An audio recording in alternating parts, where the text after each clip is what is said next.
Section 1. A man wants to place an order by telephone for some office stationery. Listen to the conversation between the woman and the man and answer the questions. First, you have some time to look at questions 1 to 6.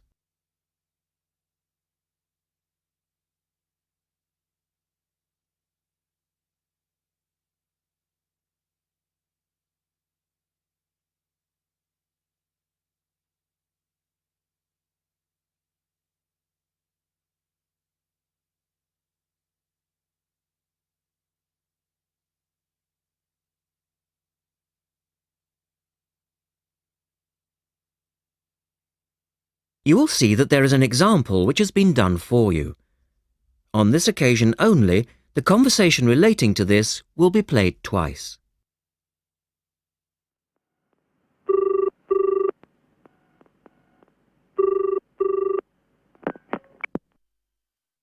Thank you for calling Millennium Office Supplies.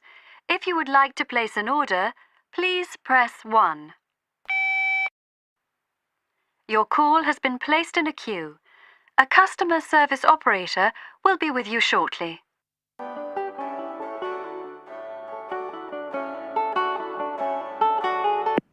Gina speaking. How can I help you? Oh, hello. I'd like to order some stationery, please. And who am I speaking to? John Carter. The man says his name is John Carter. Now we shall begin.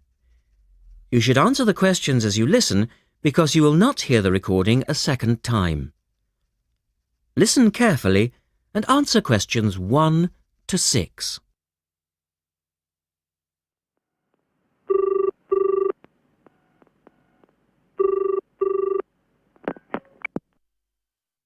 Thank you for calling Millennium Office Supplies. If you would like to place an order, please press 1. Your call has been placed in a queue. A customer service operator will be with you shortly.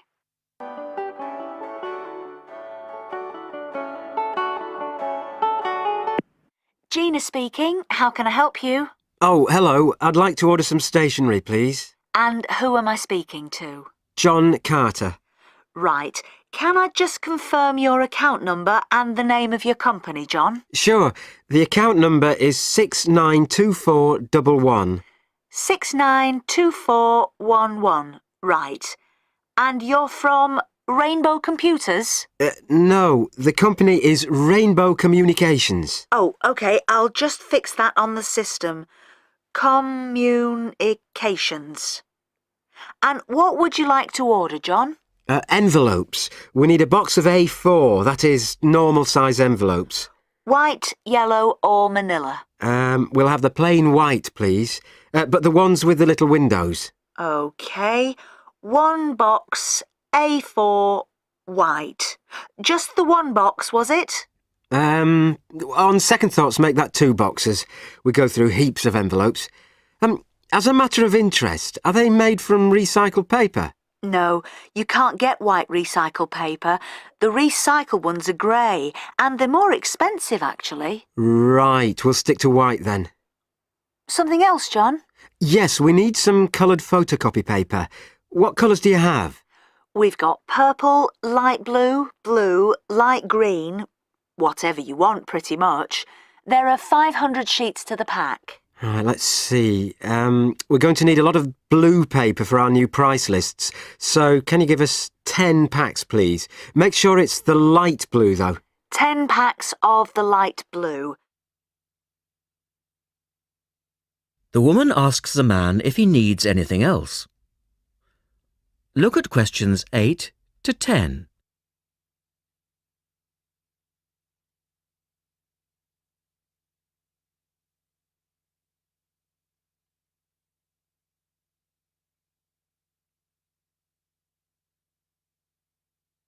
Now listen to their conversation and answer questions 8 to 10. Anything else that we can help you with?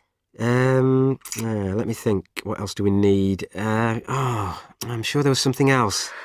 Pens, paper clips, fax paper, computer supplies, office furniture. Oh yes, we need floppy disks. Do you have those nice coloured ones? Yes, but they're a bit more expensive than the black ones. Oh, that's all right. I'm not paying anyway. Right. Floppy disks. And what about diaries for next year? We've got them in stock already and it's a good idea to order early. No, I think we're all right for diaries. But something we do need is one of those big wall calendars.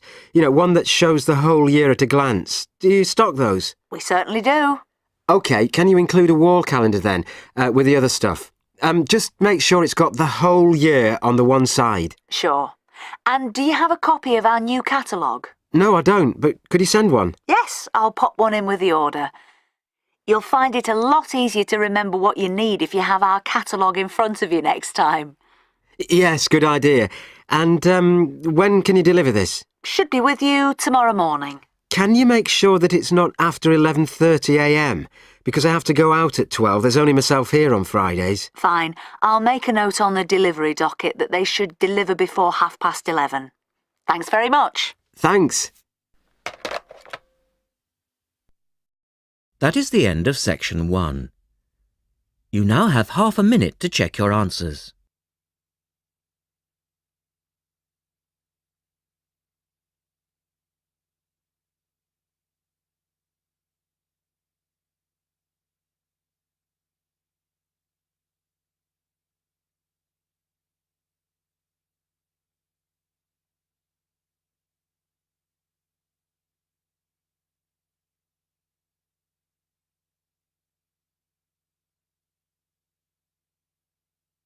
Now turn to section 2 on page 113.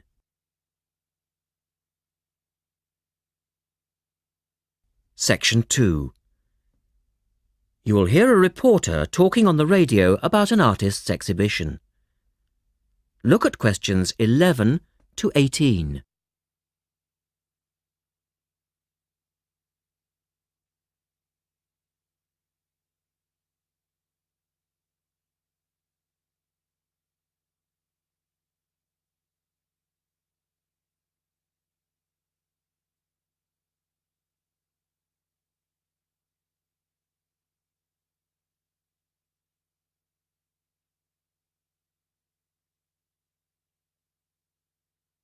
As you listen to the first part of the talk, answer questions 11 to 18.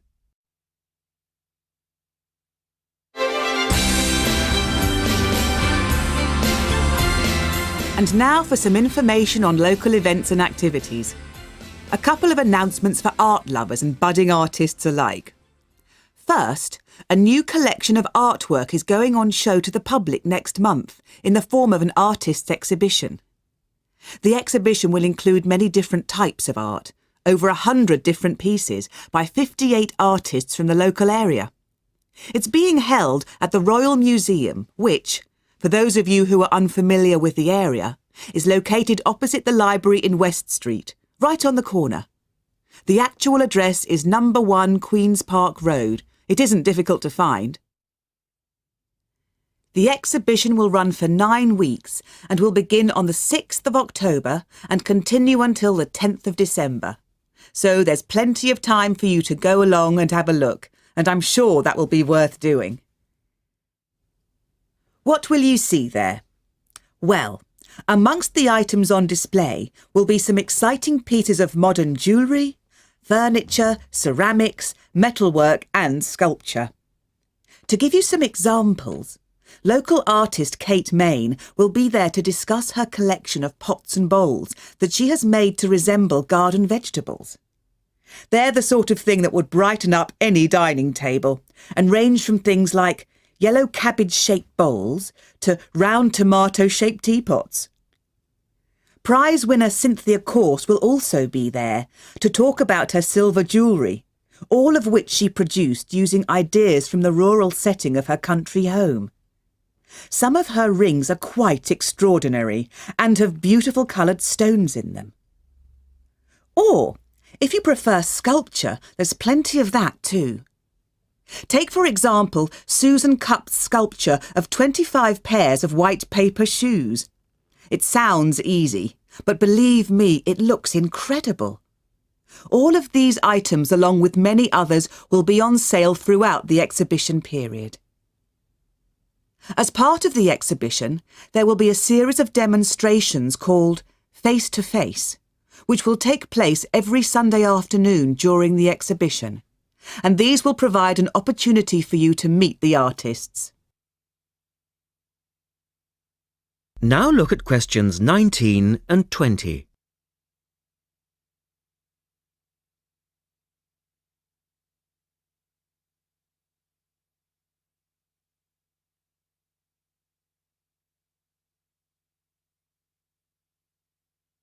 As the talk continues, answer questions 19 and 20. The second set of activities are for those who would prefer to indulge in some artwork themselves. The Artists' Conservatory are holding a series of courses over the autumn period. The courses cover all media and include subjects such as Chinese brush painting, pencil drawing and silk painting. All the tutors are experienced artists. Course sizes are kept to a minimum of 15, and there will be plenty of individual assistance. All the sessions offer excellent value for money and the opportunity to relax in a delightful rural setting. Fees are very reasonable and include the use of an excellent studio and access to the art shop, which you will find sells everything from paper to CDs. And they also include the provision of all materials. For more information on dates, cost and availability, you should get in touch with the programme coordinator on 4592 839 584 or go direct to the website, which you will find is... That is the end of section 2. You now have half a minute to check your answers.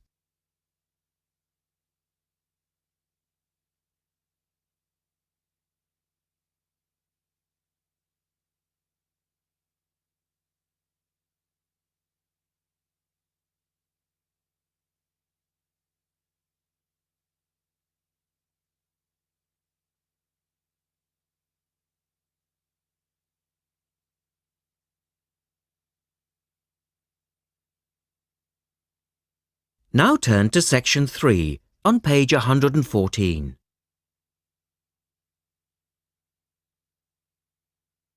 Section 3. In this section, you will hear an interview with a wildlife specialist called Alison Sharp talking about bears. In the first part of the discussion, they are talking about the history of the bear. First, look at questions 21 to 23.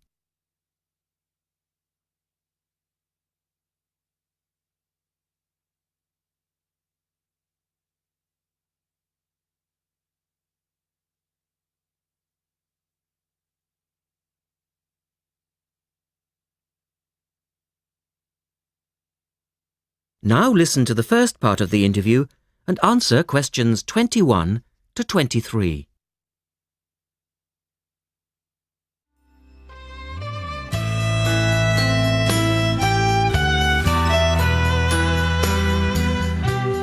Alison Sharp has spent much of her life researching bears, and in particular, bears in danger of extinction. She is the author of a recent book on bears, and we welcome her to the studio today. Thank you. Delighted to be here. First of all, can you give us a quick overview of the history of the bear family? Well, the bears we know today actually have as their ancestors bears which have been evolving for some 40 million years. We have fossils of the earliest true bear, and it's important to emphasize this because some creatures are called bears but are not. Such as koalas, for instance. Yes, exactly. Fossils of the true bear show a small dog-sized animal with characteristics that show a blending of dog and bear traits. So the general belief is that dogs and bears were of the same family? Yes, that's the theory. And then we see the arrival of the early cave bear.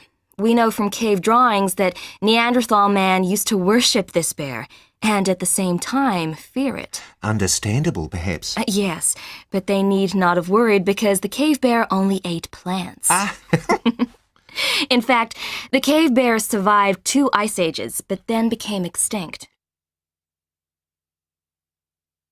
In the second part of the interview, Alison talks more about the situation of bears today. Look at questions 24 to 30 first.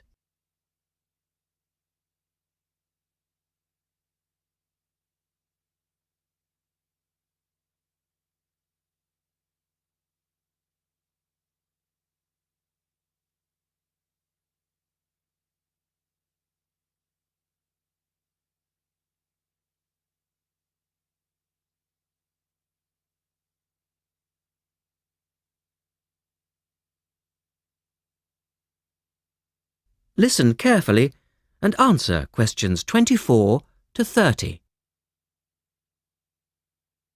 So, how many bears can we find today? And are any of them in danger of extinction? Well, I'll answer your first question first. There are 8 species of bear in all, among them the American black bear and the brown bear, from which evolved the newest species of bear, the polar bear. So, how old is the polar bear? Oh, he's a relative newcomer, just 20,000 years old. And could you tell us a little about them? Which is the largest bear, for instance? Well, the largest bear existing today is either the polar bear or the brown bear. Right. Don't we know? Well, it depends which criteria you use. The polar bear is the heaviest. The male weighs up to 1,500 pounds, but his narrow body actually makes him look smaller than the much more robust brown bear. So, the brown bear appears the biggest. Yes. And the smallest? Well, the sun bear is the smallest of the 8 species. They only weigh between 60 and 145 pounds. That makes him a comparative junior. Yes. And then next we have the so-called giant panda. But that's a small bear too, comparatively speaking. And are all bears meat eaters? No, not at all. In fact, the giant panda is almost entirely herbivorous, living on a diet of 30 types of bamboo. Yes, of course. Pandas are famous for that.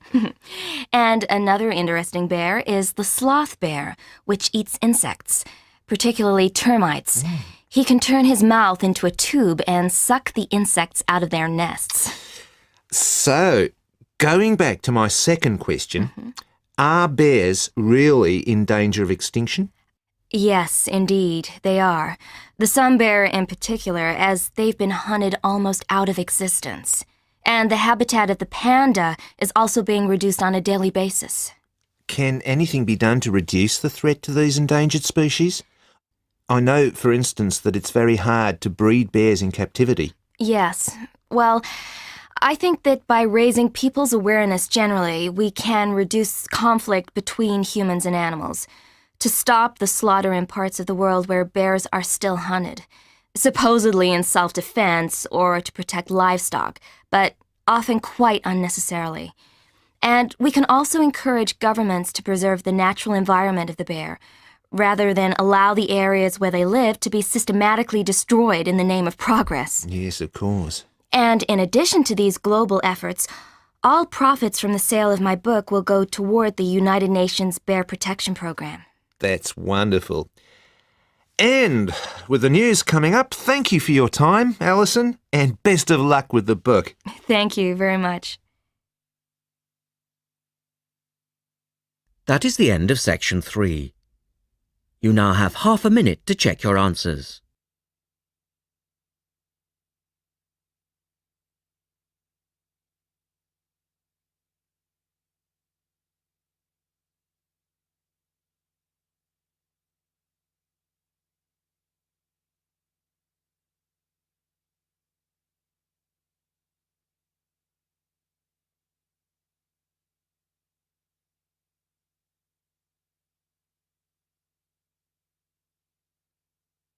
Now turn to section 4 on page 116.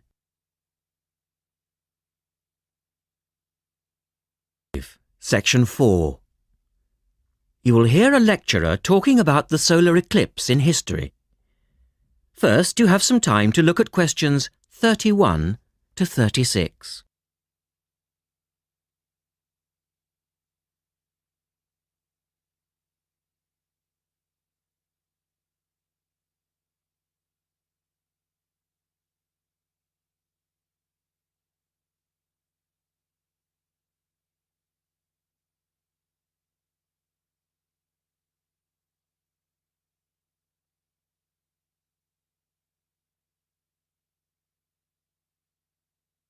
Now listen carefully and answer questions 31 to 36.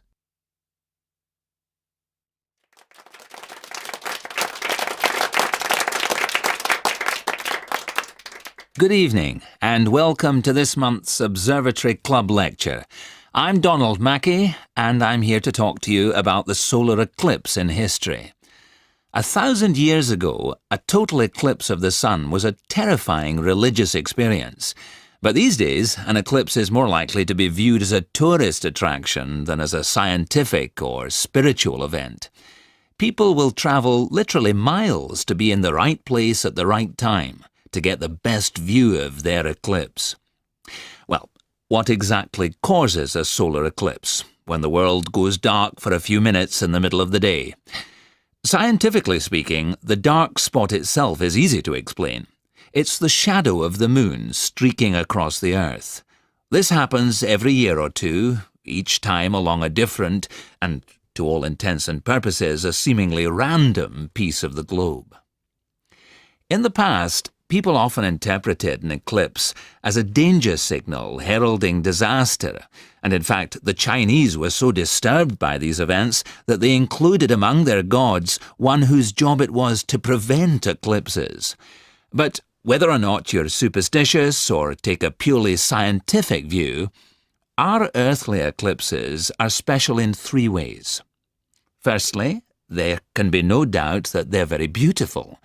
It's as if a deep blue curtain had fallen over the daytime sky as the sun becomes a black void surrounded by the glow of its outer atmosphere.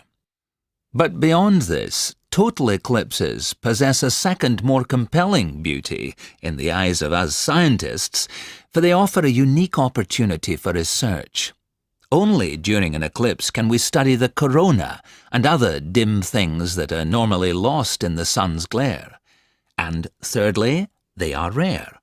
Even though an eclipse of the sun occurs somewhere on Earth every year or two, if you sit in your garden and wait, it will take 375 years on average for one to come to you. If the moon were any larger, eclipses would become a monthly bore. If it were smaller, they simply would not be possible. The ancient Babylonian priests, who spent a fair bit of time staring at the sky, had already noted that there was an 18-year pattern in their occurrence, but they didn't have the mathematics to predict an eclipse accurately. In the second part, the speaker talks about a number of scientists. Look at questions 37 to 40.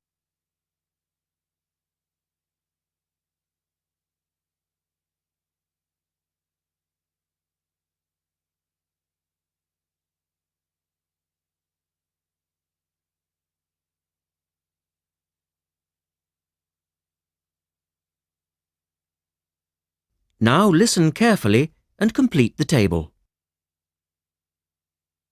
It was Edmund Halley, the English astronomer, who knew his maths well enough to predict the return of the comet, which incidentally bears his name, and in 1715 he became the first person to make an accurate eclipse prediction. This brought eclipses firmly into the scientific domain, and they've since allowed a number of important scientific discoveries to be made. For instance, in the eclipse of 1868, two scientists, Janssen and Lockyer, were observing the sun's atmosphere, and it was these observations that ultimately led to the discovery of a new element. They named the element helium, after the Greek god of the sun. This was a major find, because helium turned out to be the most common element in the universe after hydrogen. Another great triumph involved Mercury. I'll just put that up on the board for you now. See, there's Mercury, the planet closest to the Sun, then Venus, Earth, etc. For centuries, scientists had been unable to understand why Mercury appeared to rotate faster than it should. Some astronomers suggested that there might be an undiscovered planet causing this unusual orbit, and even gave it the name Vulcan. During the eclipse of 1878, an American astronomer, James Watson, thought he'd spotted this so-called lost planet. But, alas for him, he was later obliged to admit that he'd been wrong about Vulcan and withdrew his claim. Then Albert Einstein came on the scene. Einstein suggested that, rather than being wrong about the number of planets, astronomers were actually wrong about gravity. Einstein's theory of relativity, for which he's so famous, disagreed with Newton's law of gravity in just the right way to explain Mercury's odd orbit. He also realised that a definitive test would be possible during the total eclipse of 1919, and this is indeed when his theory was finally proved correct. So there you have several examples of how eclipses have helped to increase our understanding of the universe. And now let's move on to the social aspects, and I think you'll find... That is the end of section 4. You now have half a minute to check your answers.